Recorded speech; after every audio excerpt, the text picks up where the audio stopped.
Coke is a very, very powerful marketing organization. Sold 18, I think, 0.7 billion cases. There's nothing like it in the world, and I do not think they've lost their focus or drive in any way whatsoever. Own 400 million shares of Coca-Cola stock, as you know. We've never sold a share, and I wouldn't think of selling a share. It's a little crazy. They've been selling Coke since 1886. You know, they sold sell 1.9 billion 8-ounce servings a day. That's 693 billion servings a year of Coca-Cola products, one kind or another. Finally, I had a partner that straightened me out, and it told me that it was much better, as Butard quoted, to buy really wonderful businesses at a fair price instead of looking around for these things that had one puff left in them. And if you're looking for a wonderful business, it was hard to beat Coca-Cola. So that's why I'm here. Thank you. You never would get in the food business, in my judgment, quite the inevitability that you would get in the soft drink business with a Coca-Cola. You'll never get it again in the soft drink business. I mean, it took 100, I guess, the 1886, so it'd be about 111 years to get to the point where they are, and the infrastructure is incredible, and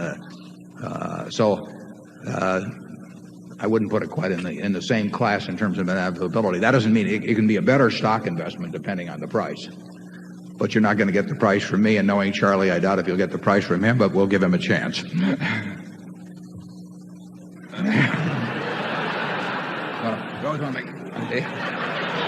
He's breathing, folks. He's breathing.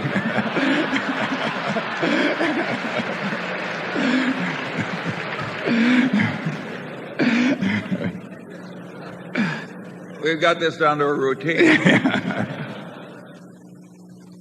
No, I have nothing to add, Warren. Okay. I didn't have anything to say either. I just took longer. The truth is, either of the two major colas that are going to be sold and associated with, say, the Olympics or Disney World or whatever it is going to lose a lot of money if only directly thought of in terms of those contracts. But there is that association over years. I mean, Coke wants to be where people are happy, and they want that in people's minds, and that tends to be, you know, it's sporting events, it's the Disneylands, Disney Worlds of the world. But in the end, can you have a determination to be at every one of them at any price? And the answer obviously is no. It was sort of interesting. About 5 years ago, or thereabouts, Coke took Venezuela essentially away from Pepsi. Venezuela was one of the few countries in the world in which Pepsi was the leader. And that was because the Cisneros family had developed the business down there very early. So Pepsi had 70 or 80% of the business. And in sort of a midnight raid, Coke bought the Cisneros operation, converted it all to Coke overnight, flew 747s in with, because they didn't want to have this, they wanted it to be a surprise, and they just reversed the whole situation in Venezuela. And it actually, whether that is going to turn out to be smart or not is another question, because they paid a lot of money to do it. But in any event, Pepsi was very upset. And so the University of Nebraska pouring rights came up very shortly thereafter, and the universities, as you know, bid out these things to get sort of an exclusive to a given university. And Pepsi came in and bid about twice as much for the University of Nebraska pouring rights as was the sort of the standard in terms of per student at universities throughout the country, at Penn State or something. And I like to think that they were trying to stick it in the eye of Coke by doing that in Nebraska. And I feel that the University of Nebraska really should give me credit for about $5 million a year of contribution to the university, because I don't think Pepsi would have done it if it hadn't been in Nebraska. Now, the question is, people at Coke called me and they said, you know, do you want us to go up against this? And I said, you know, no. It's nice to have everybody at the University of Nebraska drinking Coke, but if we've got everybody at Penn State drinking Coke, I mean, they're probably worth as much as potential Coke customers. So there is this bit where one organization or the other, particularly if they've lost one in the immediate past, may overbid a little for the next one. And, you know, for United Airlines, the question is how far do you let United or whomever it is drive you in terms of making that specific deal?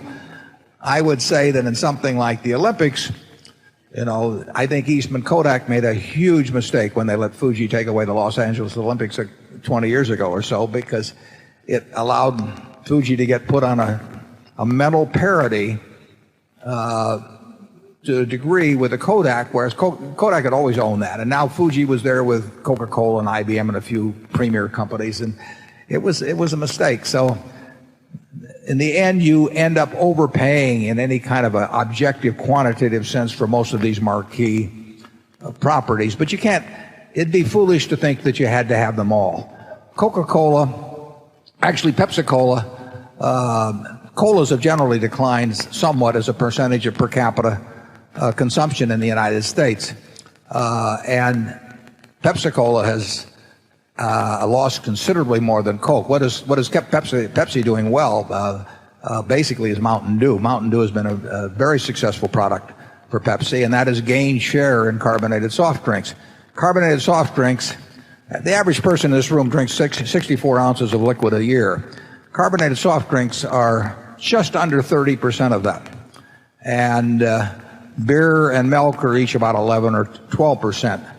They're both down from 10 years ago. Carbonated soft drinks are up substantially. Bottled water is up somewhat, but the only two categories that are really up are carbonated soft drinks from 10 years ago and bottled water.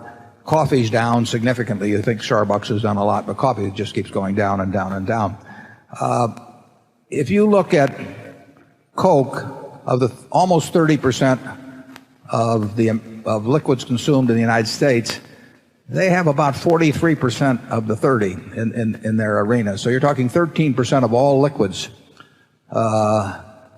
tap water, everything else that the American people drink is a Coca-Cola product, and it's off a couple tenths of 1% from the high, but it's higher than 5 years ago. It's higher than 10 years ago, and actually in the first quarter it did quite well too. So I think there's been no, I'm sure there's been no loss of marketing vigor. Doug Daft is a marketer at heart. He comes from the same, he's put together the same way as along the same lines as Don Keel. There'll never be another Don Keel, but Doug is the same type of guy. He's in tune with the product, and I would, if I had to bet, I would bet the market share of Coke in terms of both carbonated soft drinks and in terms of water. I mean, the gains in Dasani last year were like 95%. In the first quarter, they were about 60%. Those are huge gains.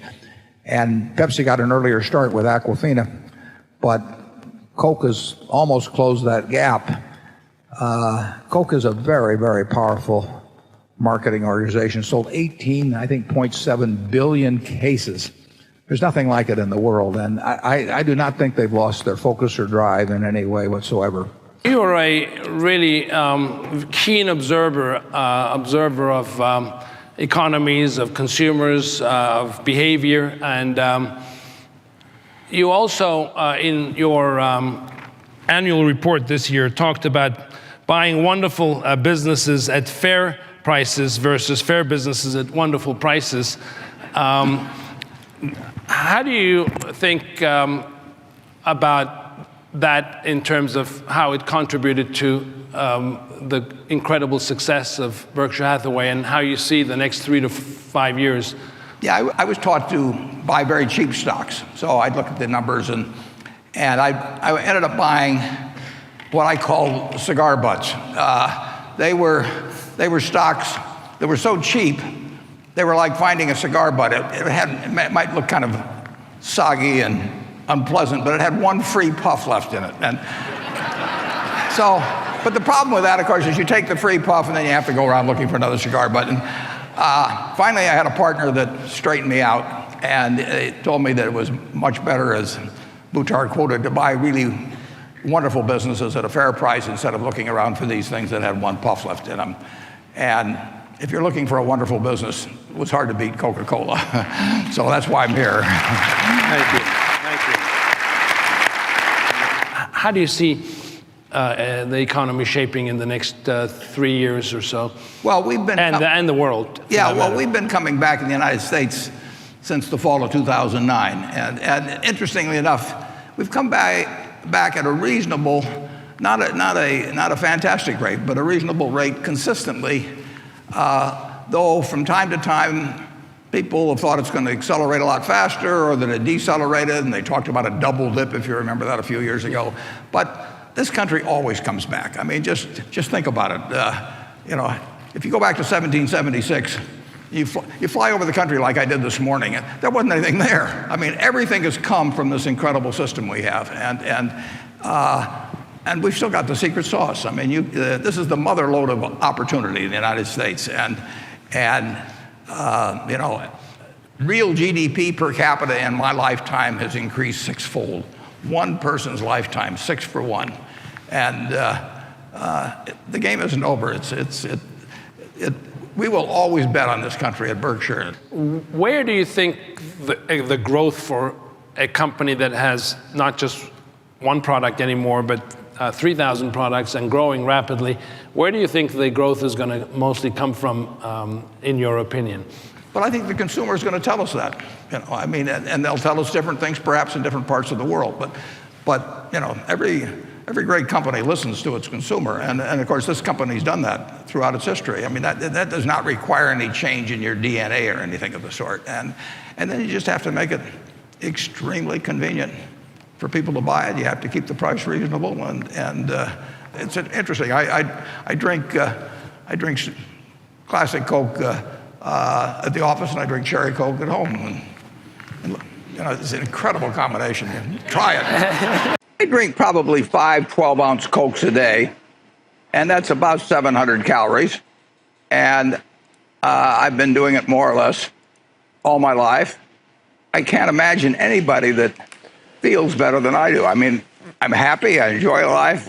And I've always wondered if I'd had a twin and he had to eat broccoli and asparagus and Brussels sprouts and done it every day, and I'd been drinking my Coke and eating potato chips, and there are some cookies that also have 100 calories per ounce.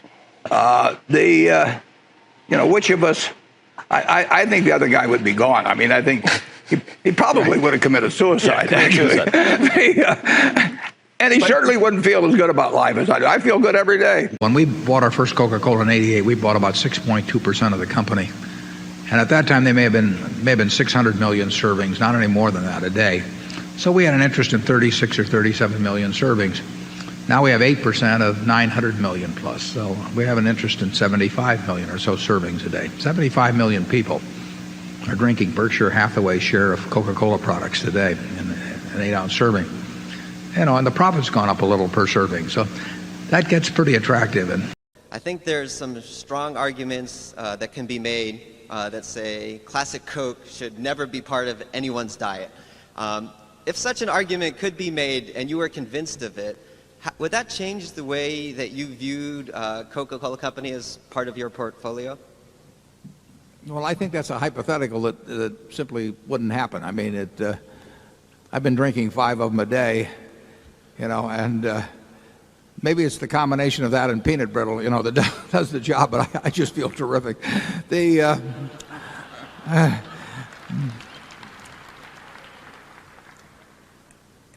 We passed one time on the chance to buy an extraordinarily profitable company because Charlie and I met the people that ran it, and they were perfectly decent people too. And we went down in the lobby of the hotel that we met them in, and we just decided that in the end we didn't want to be involved in that. On the other hand, I would have bought stock as a publicly traded stock in the same company. Charlie will give you his view on that later. So I do not have a problem buying stock in companies, marketable securities, the bonds of companies in the market that engage in activities that I wouldn't probably endorse myself. I would have trouble owning outright and actually directing the activities of some of those companies. But any major retailer in this country is virtually going to be selling cigarettes, for example, and if they're not declared illegal, it does not bother me to own would not bother me to own those retailers outright, or it does not bother me to own the stock. Yeah, but you wouldn't buy a company that made the tobacco and concocted the advertisements. No, and I can't tell you perfectly why that. I mean, I can't tell you that that's the perfect line, or I can't tell you precisely why that's where I draw it. But I will tell you that is where I draw it.